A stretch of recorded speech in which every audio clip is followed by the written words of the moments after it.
ta rồi chị ta rồi phải tu nhìn được xuống thế này đâu dêm màu ra đấy chỉ cả được đế ra đấy đâu dêm màu là chỉ có chứ cũng là nó thấy cái bộ này cũng nó bắt ta thích cho ít cũng gì cũng nó cái cú lại cũng nó cho nó này cha làm đau nó này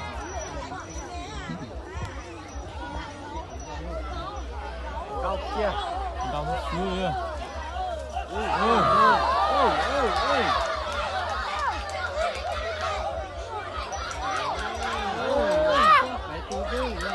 kia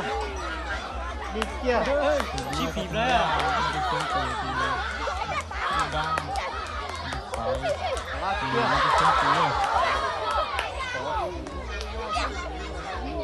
hôm nay cứ e nó nọ cứ e à hôm nay cứ e nó nọ đi nọ thế tao chơi dân chó cho tao uống dân chó có mặt cố kia đi kia ôi tao cú rồi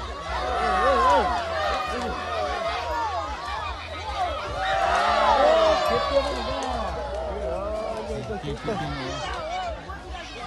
nó bảo